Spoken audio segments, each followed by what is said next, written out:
여러분 안녕하십니까? 제2학기 첫 강의의 제목은 모세의 오경입니다.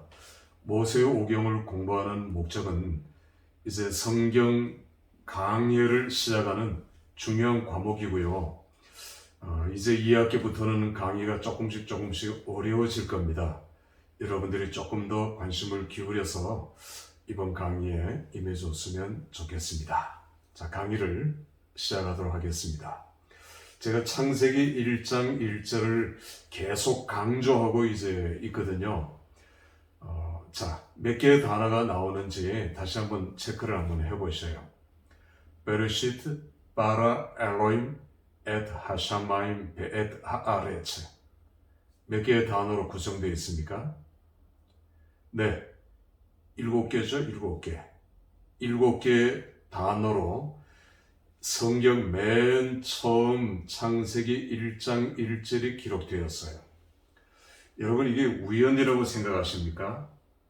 그렇지 않아요. 창세기 1장에는 7수가 계속 반복됩니다. 성경에는 숫자의 일종의 암호죠. 숫자로 푸는 성경.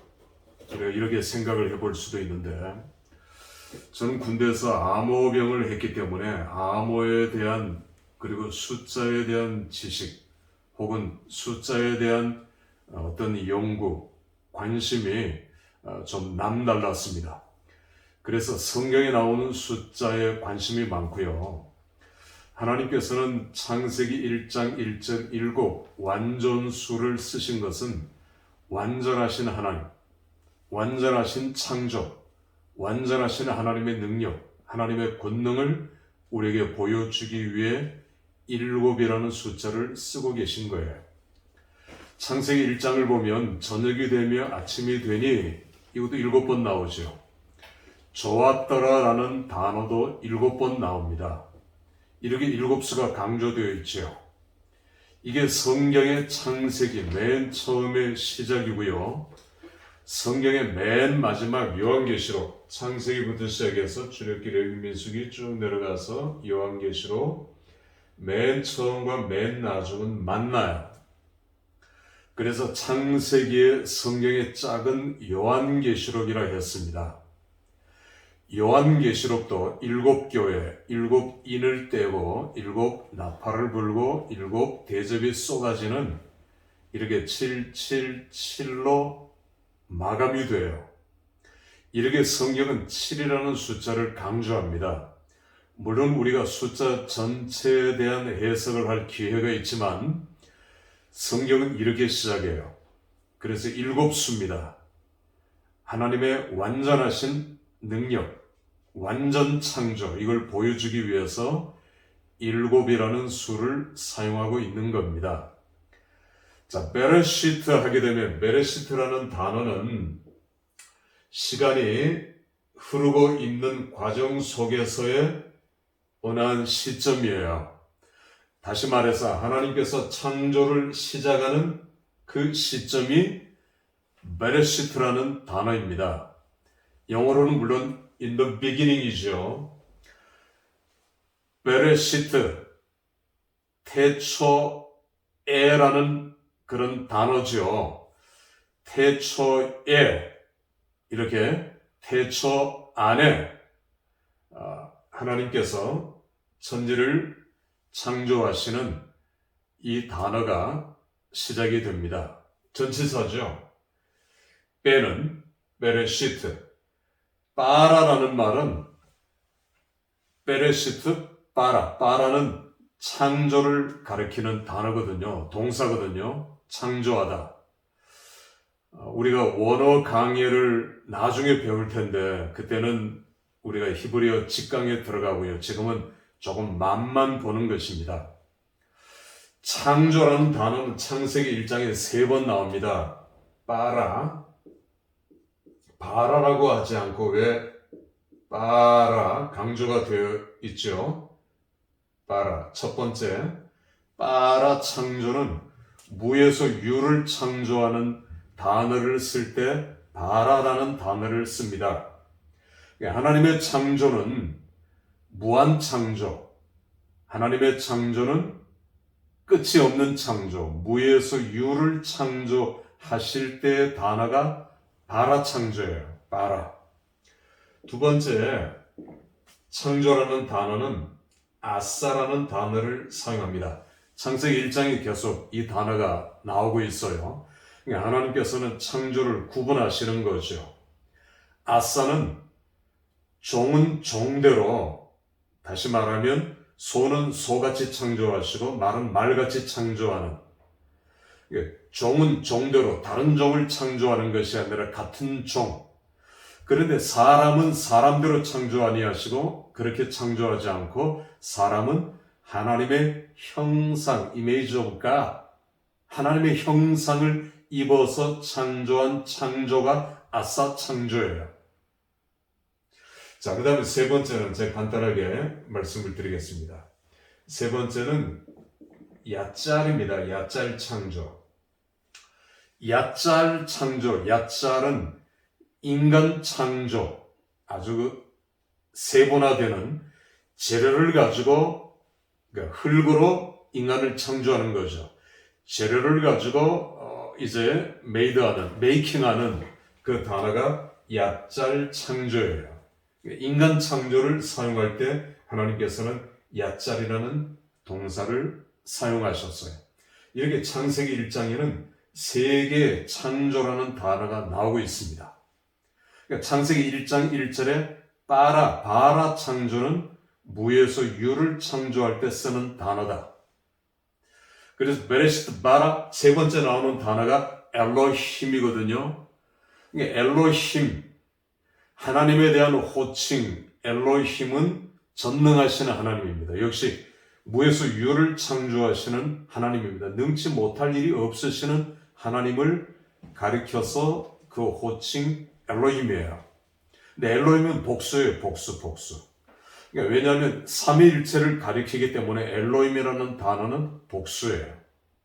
그런데 복수지만 단수같이 사용되는 단어가 엘로힘입니다.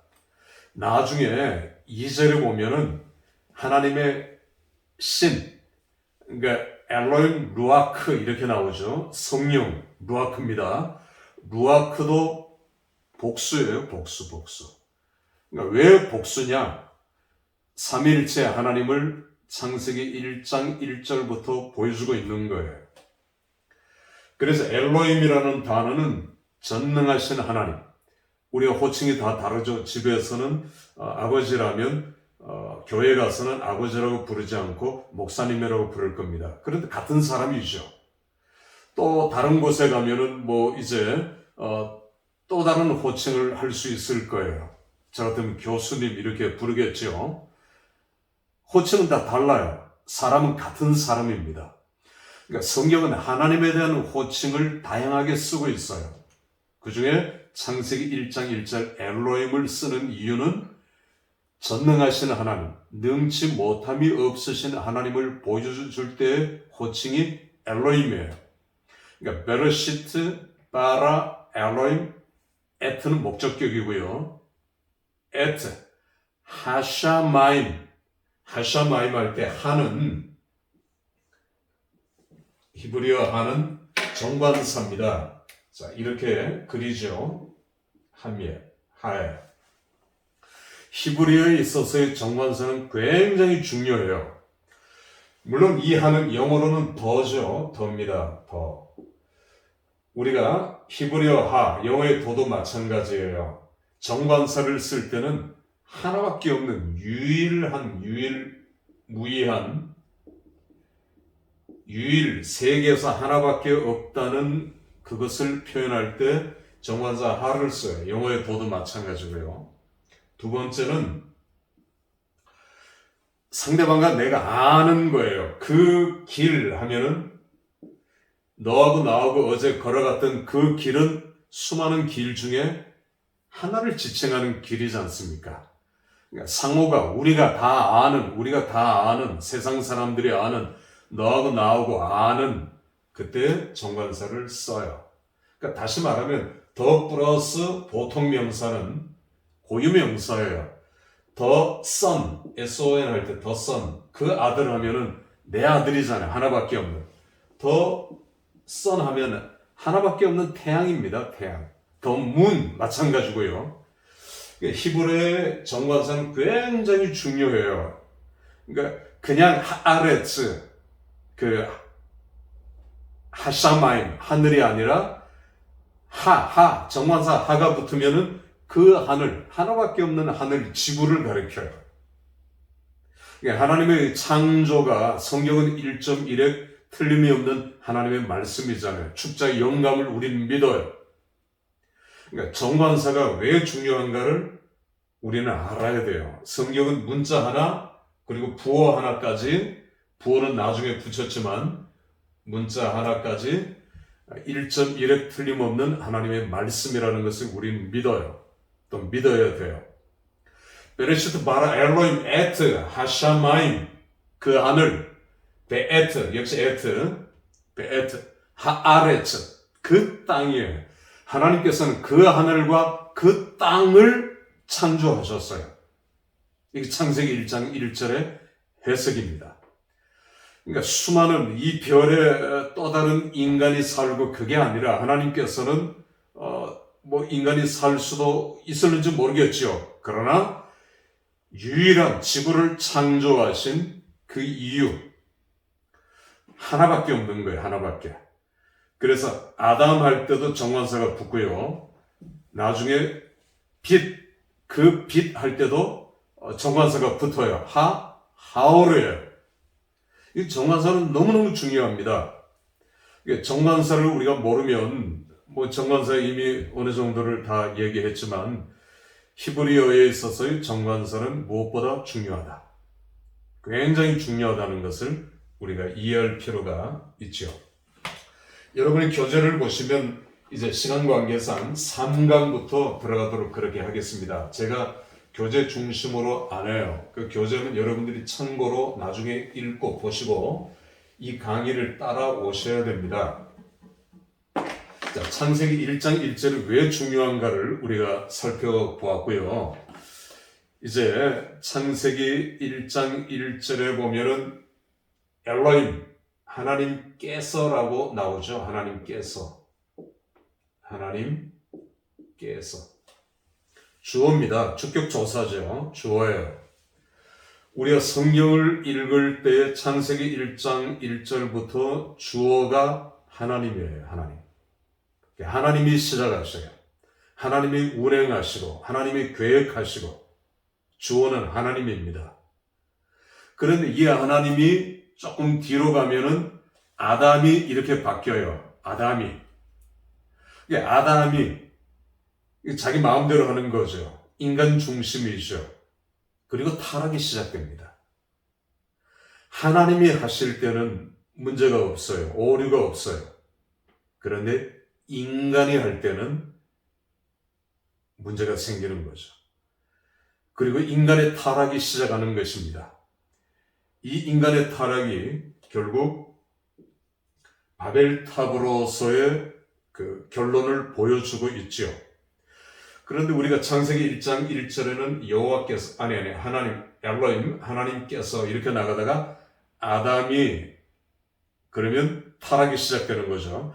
그러다가 나중에 다시 하나님이 이렇게 돌아옵니다. 이걸 인칭 변화라고 하는데, 이제 성경 해석에 조금 어려운, 이건 중요한 포인트인데, 그러니까 예를 들어서 이제 선지서를 보면은 인칭의 변화가 아주 무쌍하게 나타나요. 그러니까 1인칭으로 시작했다가 2인칭, 3인칭, 나중에 1인칭으로 돌아오고. 제가 하는 말이 뭔지 잘 모를 거예요. 그러나 이 성경의 해석을 나중에 할 때 제가 더 자세하게 가르쳐 드릴 것이고. 자, 이걸 적용하면 여러분의 삶에 있어서 누가 주어인가? 그러니까 내 마음의 주인이 누군가? 우리가 예수를 처음 믿을 때는 이게 싸우죠. 주도권을 가지고 싸웁니다. 어떤 때는 하나님이, 어떤 때는 내가. 하나님 그냥 따라오셔요. 내가 합니다. 이렇게 되죠. 그런데 하나님이 말씀하시고 하나님의 그 말씀에 내가 따라가고 순종하면 문제가 없는데, 나를 주장할 때, 내가 이렇게 나갈 때 문제가 생기는 거죠.